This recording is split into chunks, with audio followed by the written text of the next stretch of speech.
Olá, eu sou a Arlene, PEC de Educação Especial da URI de Mojimirim, e aqui a gente vai falar sobre o PAE, que é o Plano de Atendimento Educacional Especializado, como apoio ao desenvolvimento de habilidades e potencialidades dos alunos elegíveis aos serviços de educação especial. O Plano de Atendimento Educacional Especializado é um documento elaborado também pelo professor especializado, assim como a API, e com o objetivo de identificar barreiras, elencar as atividades necessárias ao desenvolvimento das habilidades e potencialidades dos estudantes, a fim de orientar as ações escolares para esse estudante. Né? Para apoiar os estudantes elegíveis, o PAE precisa contemplar as ações que perpassem, né, as dimensões mencionadas nesse fluxograma. As dimensões metodológicas, atitudinais, instrumentais, arquitetônicas e comunicacionais. É preciso pensar em todas elas quando vai realizar, né, o PAE, esse plano de atendimento, para cada aluno. Nós devemos pensar em como trabalhar cada atividade, cada proposta pedagógica, né, para esse aluno, de acordo com as suas dificuldades, com as suas barreiras, e vendo se cada uma dessas dimensões dificulta, né, impede que esse aluno tenha a sua aprendizagem, a sua inclusão realizada, né, dentro do espaço escolar, tá bom? O plano de atendimento, ele também está estruturado em 5 eixos, né? 5 elementos aí. A habilidade a ser alcançada. O que eu estou propondo para o aluno elegível? Qual é a habilidade que eu quero, que eu preciso desenvolver com um aluno da educação especial? A partir dessa habilidade, eu tenho que pensar como que o professor, né, ou como eu da sala de recurso, professora de sala de recurso, como que eu vou conseguir alcançar essa habilidade com o meu estudante? Ou, se é o professor do ensino colaborativo que está elaborando esse plano e ele está pensando então nos conteúdos que serão adaptados pelos professores regentes, de que maneira os professores regentes podem alcançar as habilidades que eles precisam desenvolver, né? O professor de geografia, o professor de história, o professor de matemática. Então, é um período em que ele precisa conversar com os professores das disciplinas para dar um direcionamento, né, do que esse aluno precisa e como esse professor ele pode alcançar a habilidade que ele precisa desenvolver com esse estudante. Então, sempre pensando nisso, a habilidade a ser alcançada e como será alcançada. Onde a habilidade será alcançada? Quando será alcançada? E como será medido o progresso? Né? Como que eu vou avaliar esse progresso do meu estudante? Eu preciso pensar em tudo isso quando eu estou elaborando o plano de atendimento educacional especializado. Esse é um formulário que nós passamos a usar a partir de abril, final de abril, começo de maio. É um formulário bastante simplificado que foi fornecido pela própria SEDUC, numa formação realizada na EFAP no mês de abril, da qual eu participei juntamente com a supervisora da pasta da educação especial, tá bom? Então, quem não tiver ainda acesso, eu já coloquei no grupo no grupo de WhatsApp da sala de recursos lá, mas quem não tiver pode entrar em contato que nós disponibilizaremos, tá bom?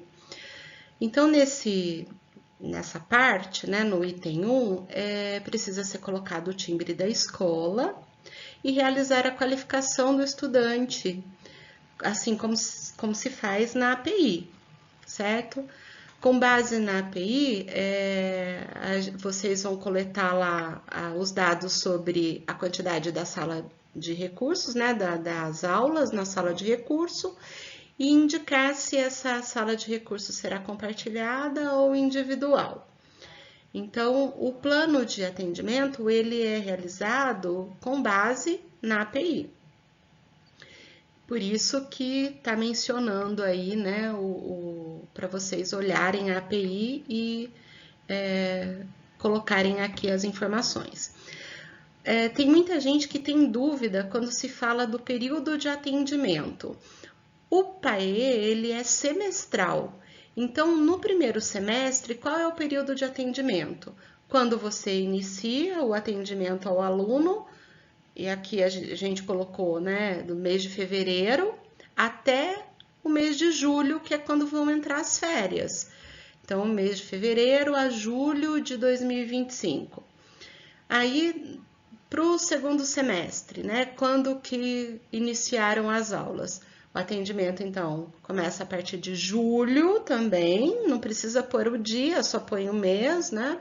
Julho de 2025 até dezembro de 2025, que é quando volta a ter férias, certo? Então, é sempre, vocês têm que, lembrando que o plano de atendimento, ele tem que ser sempre realizado no início do atendimento do aluno. Não adianta eu produzir esse plano no final do atendimento, porque o plano, ele é o meu planejamento de atendimento. É baseado nesse plano que eu vou direcionar as atividades que farei com o meu aluno. Então, não adianta eu elaborar o plano lá no mês de junho, que está findando o semestre já, né? Então, eu tenho que elaborar ele no começo. Não deu para elaborar em fevereiro, mas que seja no mês de março, no máximo, certo? Então, sempre no início do semestre se faz o plano. Baseado nas dificuldades, né, barreiras levantadas na API, nesse item se propõe a atividade, né, atividades para que o estudante possa evoluir e superá-las. Como eu peguei aqui um caso, né, de um aluno aleatório, então tem várias, o aluno tem deficiência intelectual e outras comorbidades, então tem várias atividades propostas para que ele desenvolva, né, ao longo do semestre. Então, tudo que pode ser feito com esse aluno está sendo proposto. Vai ser feito tudo? É um plano, pode ser que dê tempo de fazer tudo, pode ser que não tenha tempo de fazer tudo, por isso que esse plano ele é revisitado semestralmente, para que seja feito uma nova avaliação, né, repense quais são as atividades que podem ser continuadas, aquilo que vai dar certo, aquilo que não vai dar certo, o que eu posso tirar, o que eu posso manter. Então, por isso que é sempre importante fazer no início do atendimento e não deixar para o final, certo? O item 4 é importante, né, aqui definir quais são os recursos que serão utilizados nas atividades que vão ser realizadas com esse estudante. Então, é definir os materiais que vão ser utilizados. O estudante, no caso, né, nesse caso específico, ele precisa utilizar ferramentas tecnológicas, como aplicativos e softwares educacionais, né, atividades adaptadas, atividades em grupo, como roda de conversa, jogos educacionais, interativos, tanto digitais quanto físicos.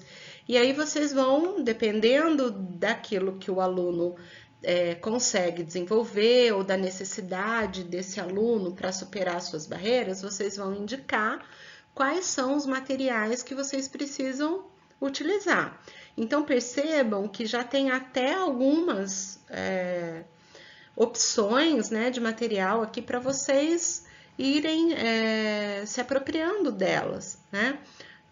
O abafador sonoro, pistas visuais, jogos, plano inclinado, tesoura ergonômica, a lousa mágica e assim por diante, né? Tem vários materiais aí que vocês podem utilizar e indicar. Na questão 5, né, no item 5, os serviços a serem disponibilizados para a inclusão do estudante. Então, indicar os serviços e os apoios, como transporte, o PAE-AE, o PAE-AVD, lembrando que o PAE-AE, ele ainda não é um profissional que está sendo contratado na rede. Apenas uma escola da nossa diretoria tem esse profissional sendo contratado, que é a escola mais inclusiva. As outras escolas ainda não podem solicitar esse profissional porque o Estado não abriu contratação, né? Então, esse profissional, ele vem para substituir o professor de ação judicial. E o PAE-AVD é o cuidador. Então, o PAE-AVD, vocês podem indicar o professor do ensino colaborativo, o interlocutor de Libras, né? E aí, são os apoios e serviços, né, que o aluno tiver necessidade. Ele não precisa do interlocutor de Libras? Não vou sugerir. Ele não precisa de um cuidador? Ele tem autonomia? Não preciso colocar. Não é porque ele tem direito que eu preciso colocar, certo?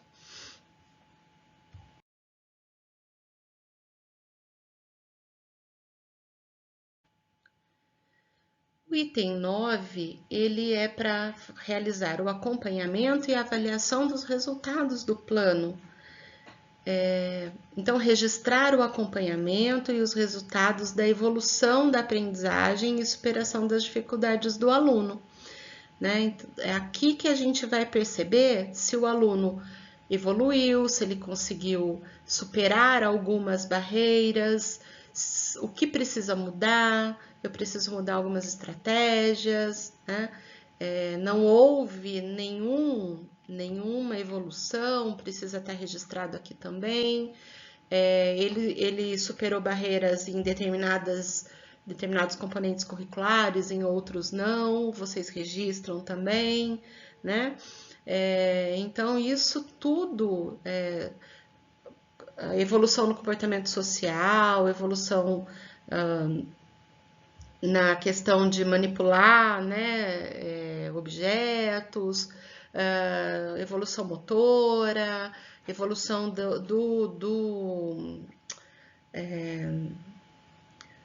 do esquema corporal, isso também vocês podem, tudo que vocês observarem sobre a evolução do aluno, o menor detalhe de evolução vocês precisam registrar, né? A fala desse aluno, as expressões desse aluno, né? A impulsividade, se diminuiu, se aumentou, tudo isso vai estar registrado aqui, para poder saber como que as outras etapas, né, as outras atividades e o novo planejamento vai poder acontecer. Esse momento é extremamente importante para fazer uma reflexão de como preparar o novo plano, né, no próximo semestre, tá? E lembrando que o diferente da API, que precisa ser feita em relatório, no formato de relatório, o plano de atendimento não tem necessidade de ser realizado em relatório. Vocês observam aqui que ele está como itens, né? Ele tá só como elencado, né? Os itens estão elencados. Vocês não precisam fazer como texto, certo? A inclusão acontece quando se aprende com as diferenças e não com as igualdades. Paulo Freire. Gratidão. A equipe da Educação Especial se coloca à disposição Estamos no plantão todas as quintas-feiras, temos o plantão online das 10 às 11 da manhã e o plantão presencial das 8 às 5 da tarde.